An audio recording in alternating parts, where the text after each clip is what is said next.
The first thing you hear is the laugh.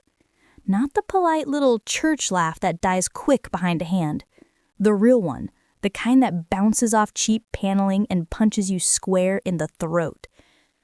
I'm standing just outside the fellowship hall of the Willow Creek Community Center, arms full of parade folders I'd been guilted into picking up from the printer, when my own name slides out of Lauren Gray's Hightower's mouth like it's dipped in honey and venom.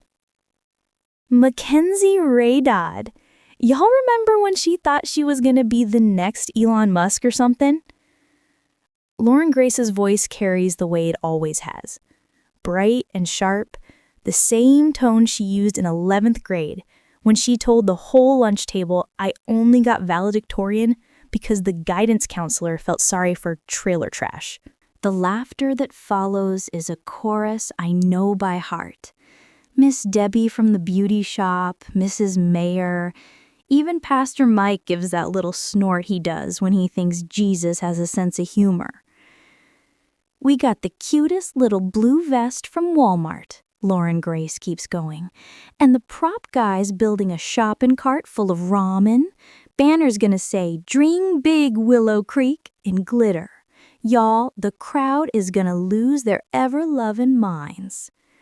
More laughing. Someone claps. A phone camera clicks, probably already rehearsing the TikTok. I don't move. My boots are glued to the linoleum that's been here since 1983. The stack of folders in my arms suddenly weighs about 400 pounds. They've been planning this for weeks. A "Where Are They Now" float in the Christmas parade. Final stop, me, 24 years old, back from MIT with nothing but hospital bills and a name tag that says, "Hello, my name is Mackenzie. How can I help you?" I back away slow, quiet, the way you learn to move when you grow up in a single wide and every footstep costs somebody sleep. The cold hits me when I push through the side door. Georgia December, thick and damp, smells like pine needles and diesel from the idling trucks on Main. I walk past the plywood Santa somebody painted crooked last year, past the strands of colored bulbs that flicker because the wiring is older than I am, and I don't start shaking until I'm locked inside my dented Tacoma with the heat cranked and the windows fogging. I don't cry. I just drive. Home is Lot 17, Dogwood Acres Trailer Park, 2 miles outside the city limits where the streetlights give up and the gravel road starts. Mama's oxygen concentrator hums through the thin walls when I ease the door shut behind me. She's asleep on the couch under the quilt I bought with my employee discount. The irony tastes like blood on my tongue. I sit at the little table that wobbles because one leg is shorter than the rest. Open the laptop that still has a cracked corner from the night I dropped it running to the ER, and log into the account nobody in Willow Creek knows exists. Balance, $2,847,112.43. Mostly Bitcoin, some Ethereum, a little Solana. Mined on a rack of second-hand GPUs I kept under my bed for 4 straight years, while everybody thought I was wasting time on video games after 12-hour shifts at the Walmart electronics counter.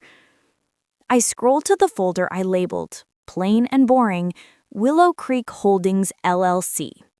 Inside, deeds, mortgage payoffs, lease agreements.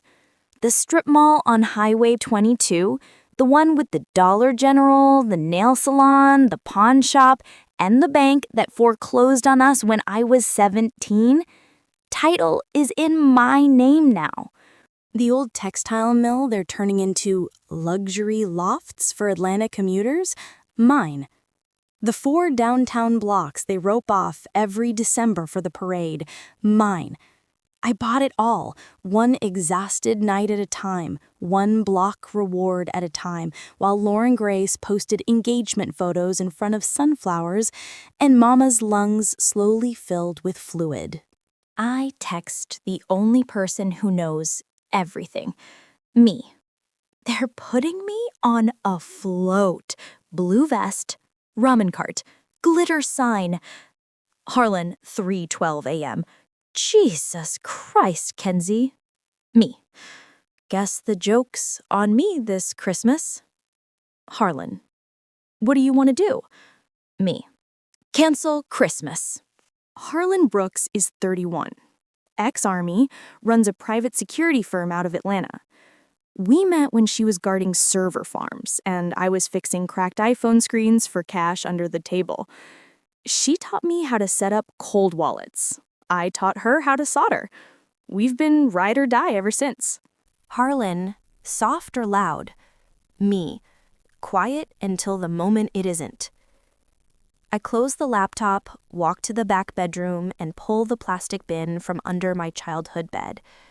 Inside, every lease, every survey, every notarized page I've collected since I was 19 and realized the world doesn't give girls from Dogwood Acres anything.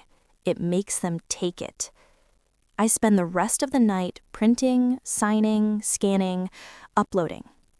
By the time the sky outside turns the color of weak, sweet tea, I've got a stack of envelopes thick enough to choke a lawyer. I shower, pull on the same black jeans and hoodie I wear to work, and drive to the FedEx in the next county, because Willow Creek talks too much. 10 envelopes. 1 to the bank president, 1 to the mayor, 1 to each business owner on the parade route, 1 to Lauren Gray's Hightower, return address blank. Contents: notice of lease termination, effective December 26. New ownership has decided to renovate. All tenants vacate by January 15th or law enforcement will assist. I pay extra for delivery by noon on Christmas Eve. Then I go open the electronics counter at Walmart like it's any other Thursday. Friday is chaos in the store. Last-minute shoppers, kids screaming, registers crashing. I smile, I troubleshoot, I ring up AirPods and Ring cameras and tell people, "Merry Christmas," in the same flat voice I've perfected.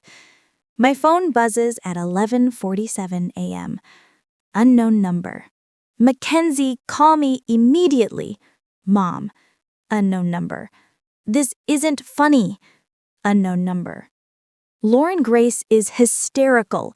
What did you do?" I turn it face down and keep scanning. By 2 o'clock, the entire town is exploding in the Willow Creek Facebook group. Did y'all get some crazy letter about the parade being canceled? The bank just put up a sign saying closed until further notice. Dollar General is locking the doors at 5? What is happening?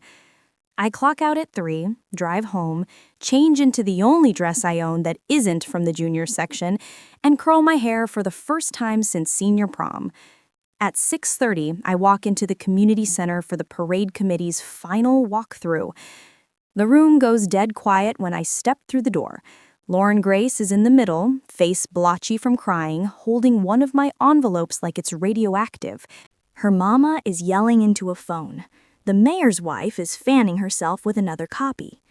I smile the small, polite smile I've been practicing in the mirror for weeks.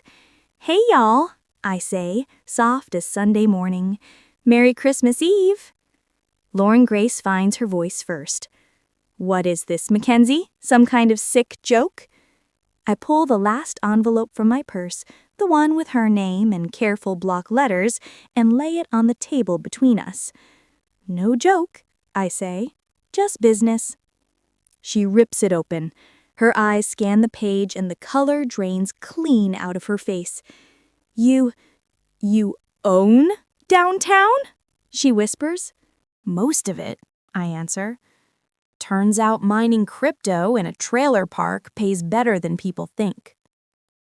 The room is so quiet, I can hear Mrs. Mayer's acrylic nails clicking against her phone case. I keep going, calm, almost gentle. The parade route's closed for construction starting tomorrow. Sorry about the inconvenience. I'm sure y'all can find another 4 blocks somewhere else. Lauren Grace makes this sound like a kicked puppy. But the float! Oh, the float! I let out a little laugh.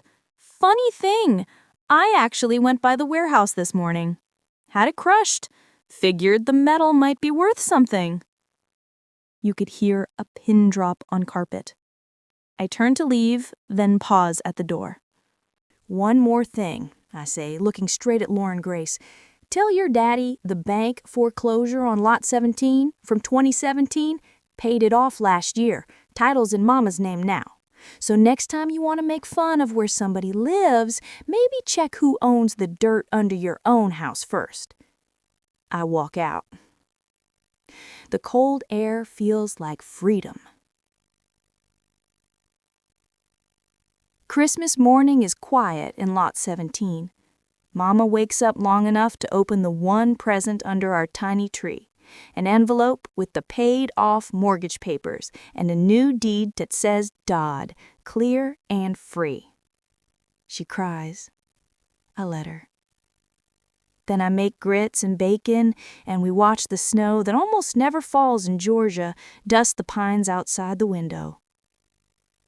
My phone has 87 missed calls and texts that get bangrier with every hour. I answer exactly one. Harlan's voice is warm and proud. Town square's empty, babe. Not a single float. They tried to move it to the high school parking lot, and the principal told them the football field's booked for drone testing. Guess who owns the drones? I laugh for the first time in days. Merry Christmas, Harlan. Merry Christmas, valedictorian. I hang up, pour another cup of coffee, and watch the snow cover every track that ever tried to hold me down. Turns out dreams do come true in Willow Creek. You just gotta buy the whole damn town to make it happen.